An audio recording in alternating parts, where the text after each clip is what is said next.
Hey folks, we're back. Who knew? This is Dr. Phil.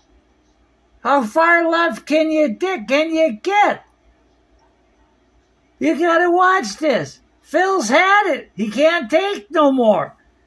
Phil is standing up. Phil has millions of people that follow him.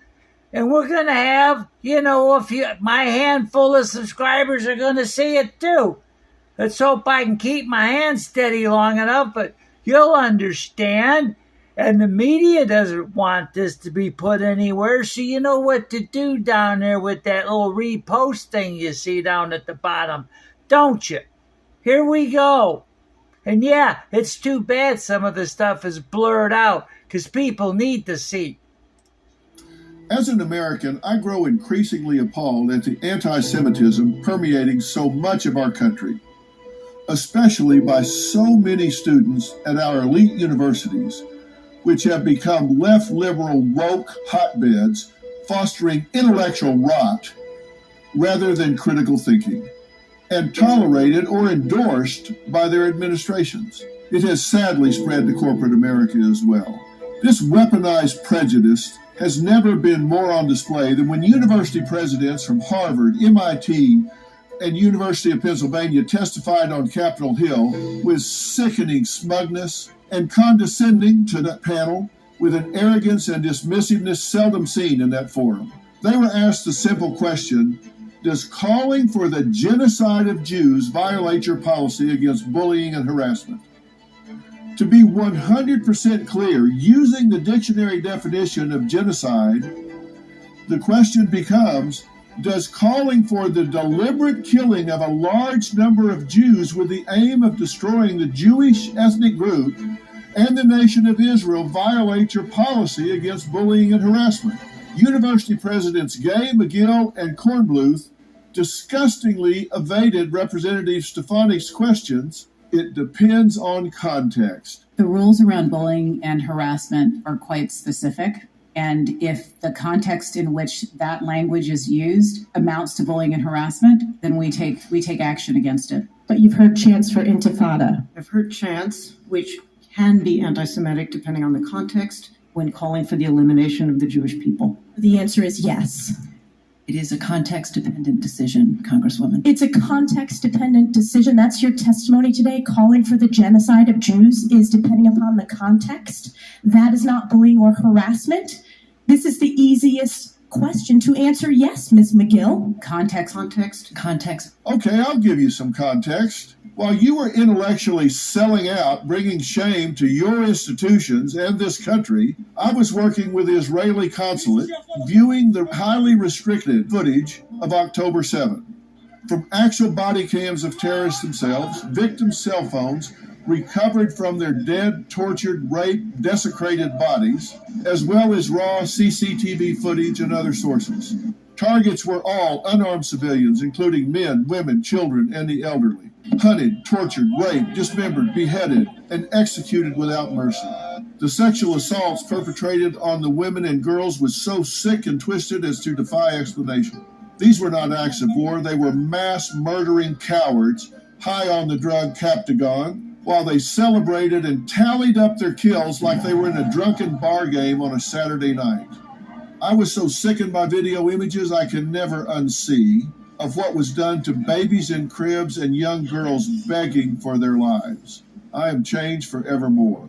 There is your context, Madam President. Enough of what I witnessed is public, enough for you to know as you sat there smugly deflecting what had occurred.